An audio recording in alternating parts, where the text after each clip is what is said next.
Good morning and Awakenings Worship. It is an honor to be in this sacred space with you today, even as the weight of the topic of the time is heavy among us. But I believe that there is a message of hope that is to come forth that will enable us to see a future that we have only imagined, but still can realize and make manifest.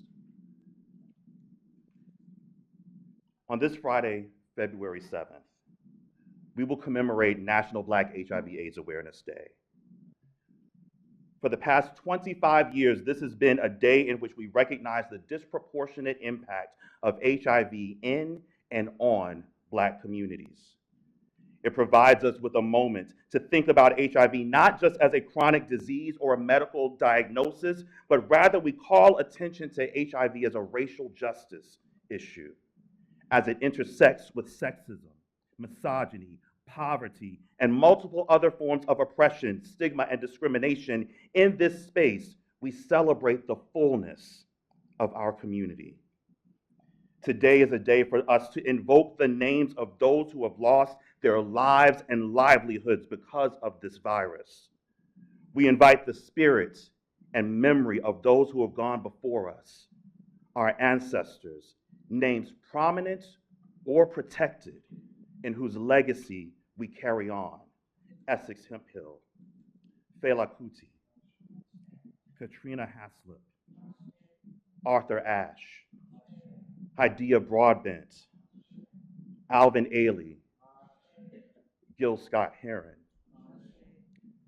It is a day for us to celebrate the advances that we've made in prevention, testing, and treatment. This day is a call to action that connects the history of HIV, a history of fear, loss, protest, breakthroughs, resistance, and resilience, with the imperative for sustained, ever-expansive movement that brings us closer and closer to a world with no new transmissions, viral suppression, and full quality of life for all, regardless of their status. This observance serves as a nexus point at which the past, present, and future converge. The theme for this year's observance is engage, educate, empower, uniting to end HIV/AIDS in Black communities. It's a powerful theme. It also happens to be the theme from last year, so clearly it has some staying power.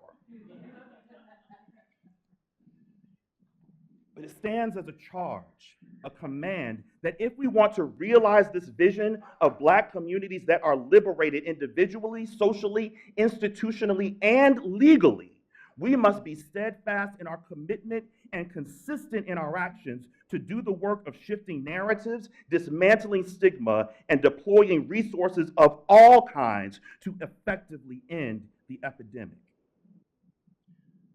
So when we consider the cross-section of our current moment, we see that although we have made strides, we still have much work to do.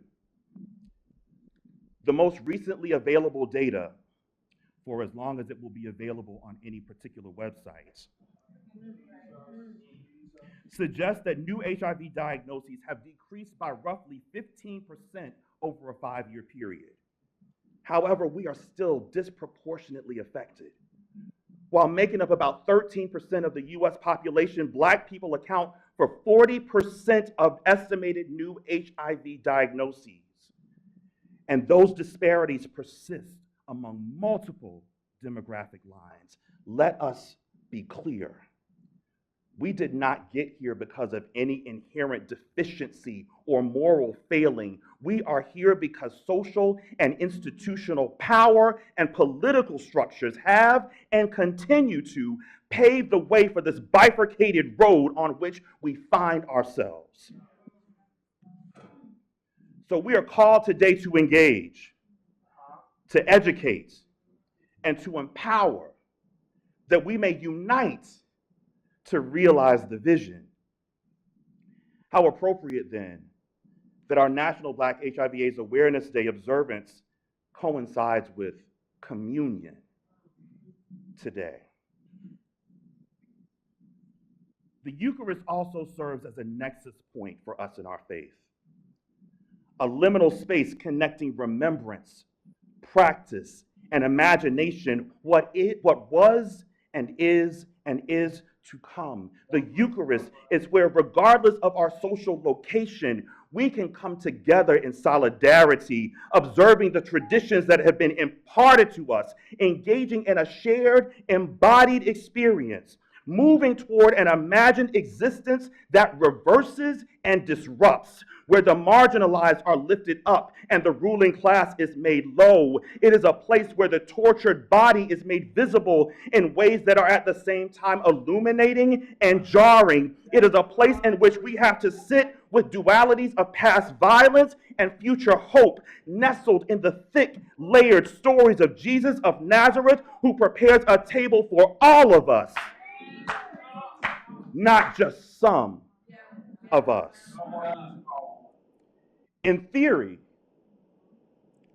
this observance is beautiful. In practice, not so much. In the latter part of 1 Corinthians chapter 11, Paul directs his ire toward the ways in which the Corinthians allow social divisions to undermine the very point of the Lord's Supper. Communion was designed for the church to come together for the better, not the worse. They were supposed to be a connecting moment. However, while the community meal tradition was intended to bring everyone together for a shared experience, the churches in Corinth used it as a mechanism to reinforce the social differences between the haves and the have-nots.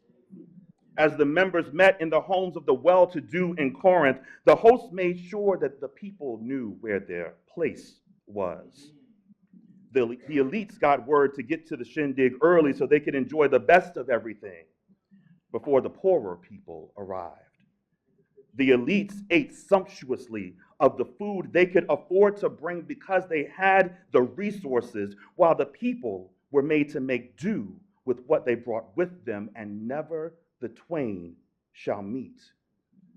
The elites got to dine in the lap of luxury while the people were restricted to the cheap seats on the outside. The elites enjoyed all the benefits and creature comforts of what their wealth afforded them, not thinking about the fact that the Lord's Supper was supposed to be a shared affair where it should not matter whether you are bougie or broke, everyone is welcome at the table that Jesus sets. In a shared observance that is supposed to be unifying and edifying, Paul told the Corinthians, y'all ain't doing this right.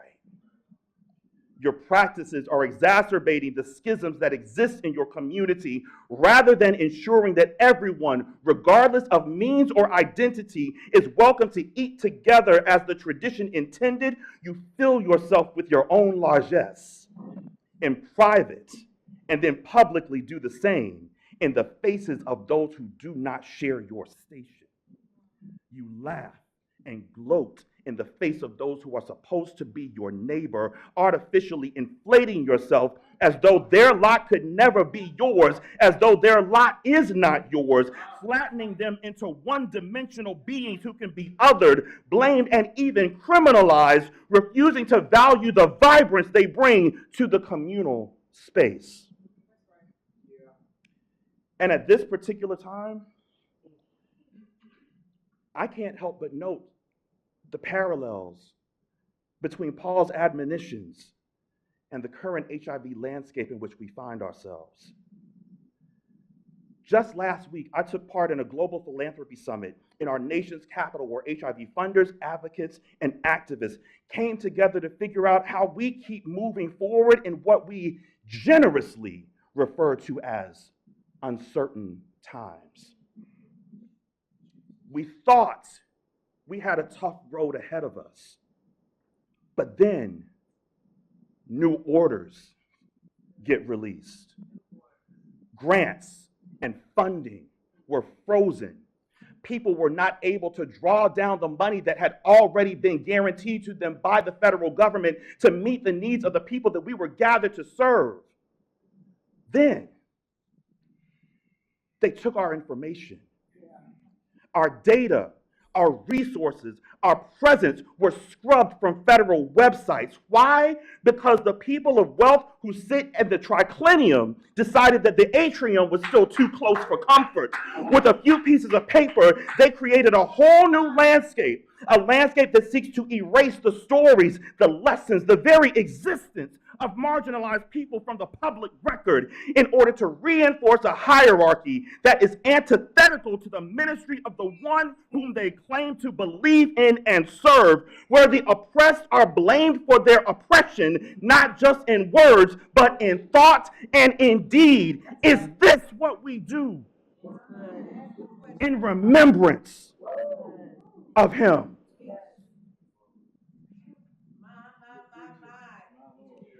Paul chastised the Corinthians for centering the I rather than the we. But he then redirected them to the true purpose of communion, acknowledging the broken body and shed blood, sharing that experience in community, and looking forward to the time when he comes again. Or in light of this observance's theme, Paul engaged the Corinthians around what was right and wrong. He educated them through his pointed critique on where they went left. And then he illuminated the pathway for empowerment through three principles of self-examination, community, remembrance. Or maybe in this sacred space today, we may refer to this as justice, compassion, reconciliation. There is room for all of us in this liberation project. The table is set. We have received the instruction.